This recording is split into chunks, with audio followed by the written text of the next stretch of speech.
네, 지금까지 오늘 시장 정리를 해봤고요. 이제 전략 세워볼 차례입니다. 토로스증권 영업부 박준현 차장 나와 계십니다. 안녕하세요. 안녕하세요. 네, 내일장에 대해서 미리 이제 먼저 체크를 해봐야 할 텐데요. 어떤 부분 중요하게 생각해야 할까요? 예, 일단은 이번 주에는 미국의 ISM 제조업 지수를 비롯해서 이제 고용 지표 같은 지표들이 나오고 있는데요. 이제 FOMC 회의가 9월 중순경에 있죠.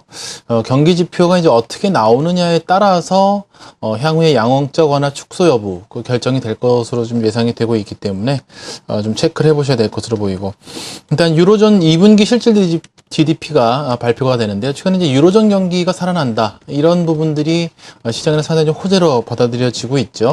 또 ECB 통화정책회의를 비롯해서 이제 일본에서도 이제 통화정책회의가 열리는데요. 뭐 금리라든지 여러 가지 통화정책에 어떤 변화가 있는지 좀 살펴보셨으면 좋겠고요. 최근에 일단은 외국인들의 움직임 특히 좀 주목이 됩니다.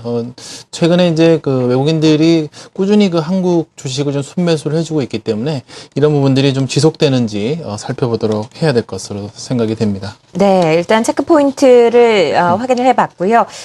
전략 세워볼 차례입니다. 코스피가 1920선에서 좀 등락을 거듭하면서 보합권에서 마감이 됐는데 변동성이 굉장히 많은 시장입니다. 대응 전략 어떻게 세우는 게 유효할까요?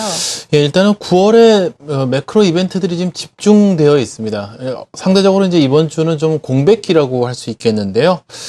일단 지난주까지 외국인들이 유가증권 시장 매수를 1조 4천억 원 정도 해줬습니다. 일단 뭐 시장 참여자들이 충분히 좀 안도할 수준이 아닌가라고들 생각하고 있고요. 실질적으로 지금 위기국이라고 할 수 있는 동남아시아 쪽에 주식을 팔고 상대적으로 우량한 국가죠. 한국이나 대만, 중국 쪽으로 유입된다고 하는 부분들은 어떻게 보면은 안전자산으로의 회피 이렇게까지도 얘기하시는 분들이 있는데요. 그런 부분이 없지는 않지 않나라고 생각을 합니다. 이제 문제는 외국인들의 이제 순매수가 추세적으로 유입이 되느냐 하는 부분인데요. 이 부분이 되기 위해서는 아무래도 이제 신흥국에 대한 어떤 전망 자체가 계속 긍정적이어야 할 부분이 아닌가라고 생각이 드는데, 안도성으로 주식이 유입된 것까지는 인정이 되는데, 아직까지 신흥국의 어떤 2013년이나 2014년의 어떤 성장에 대한 어떤 전망은 아직까지 이렇게 밝지는 않은 것으로 보입니다. 그렇기 때문에 아무래도 좀 매크로 이벤트를 앞두고 있는 상황에서는 다소간은 조금 이제는 조심할 시점이 아닌가라고 생각이 드는데요.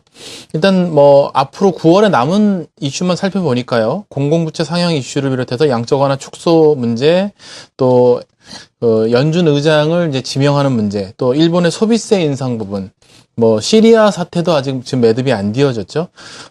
독일 쪽에 이제 총선, 여러 가지 남아 있습니다.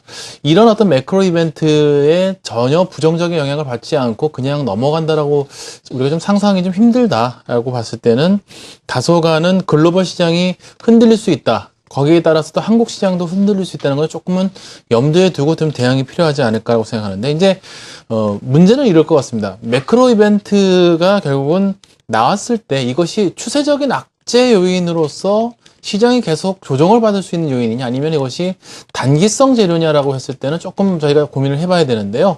아무래도 이제 양적 완화 축소 같은 문제가 가장 단기적인 충격을 줄 수 있는 재료이긴 합니다만은, 기본적으로 봤을 때는 이것이 연말까지 쭉 이어지는 악재는 아니라고 한다면 9월과 10월 만약에 조정을 준다면은 당연히 저가 매수를 해볼 수 있는 그런 어떤 조정 요인이 아니겠는가.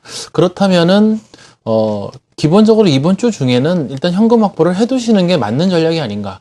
왜냐하면 매크로 이벤트들이 터졌을 때 저가 매수를 하기 위해서는요, 현금이 있어야 될 거 아니겠습니까? 대개의 경우 이제 주식을 거의 꽉꽉 채워놓고 계시기 때문에, 네. 예, 아무래도 이제 현금 비중 후에 저가를 줄 때 단가를 낮추시는 그런 전략이 필요하지 않겠는가. 일단은 단기 충격에 그칠 것을 예상한 조정 시 매수 관점이 필요할 것으로 보이고요. 1830에서 1960의 박스권 트레이딩 전략을 드리도록 하겠습니다. 네, 현금 비중을 가지고 가는 것에 대한 중요성을 다시 한번 언급을 해주셨는데요. 마지막으로 우리가 항상 보는 포트폴리오, 업종별 전략, 종목별 전략 함께 세워주시고요. 여전히 이제 IT 자동차가 시장을 이끄는 주도 업종이라는 건 다 인정하는 분위기고요. 건설업종 최근에 굉장히 시장에 관심을 받고 있습니다. 뭐 취득세인이라든지 부동산 쪽에 어떤 호재가 있었고, 특히나 이제 해외 쪽 같은 경우에 저가 수주 인식이 거의 이제 마무리 지어져 간다는 부분. 그 이야기는 이제 3분기, 4분기로 갈수록 건설주들의 실적이 이제 살아날 수 있다라는 부분이기 때문에 오늘도 뭐 GS건설이나 건설 관련주들이 상당히 좀 강한 모습 보여줬고요. 조선업종도 뭐 제가 봤을 때는 조정 후에 다시 갈 수 있는 그런 상황이기 때문에 관심 가졌으면 좋겠고, 오늘 특히 이제 외국이나 기관들이 이제 화학업종 담는 모습 보여주는데요. 역시 뭐 그 롯데케미칼을 비롯해서 LG화학 같은 종목군들 아직 수급이라든지 살아있다는 관점에서 트레이딩 접근하셨으면 좋겠고요. 현금 비중 일단 이번 주에는 올려놓자. 그래서 9월까지 보수적인 대응을 하는 와중에 조정시 매수 관점에서 가자라고 말씀드리도록 하겠습니다. 지난주에 포트폴리오 드렸던 종목군들이 사실 많이 올라가 버렸기 때문에 다소간 많이 제외시켰습니다. 삼성전자도 상당히 상승을 많이 해줬고요. 휴캠스나 현대하이스코, 현대위아, 한국전력 같은 종목군들이 지난주 내내 상승하는 모습을 보였기 때문에 제외를 시켰습니다. 이번 주 IT와 자동차 업종 중에서는 LG전자, LG디스플레이, 만도 선정을 했고요. 건설과 화학, 삼성물산 같은 경우에 3, 4분기 실적 기대가 되고요.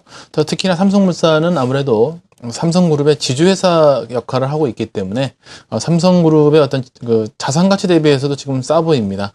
금호석유, LG화학 선정했고요. 수급이 개선되는 종목군 한솔재지, SKC, 원익IPS 선정을 했습니다. 저평가된 종목군 우신시스템, 삼원강제, 영풍정밀 모두 다 퍼 10배 미만으로서 충분히 중장기로 가치 투자를 할 수 있는 종목이라고 생각을 해서 선정을 했습니다. 네, 지금까지 토로스증권영업부 박준현 차장과 함께 시장에 대한 전략 그리고 종목별, 업종별 전략까지 세워봤습니다. 고맙습니다. 감사합니다.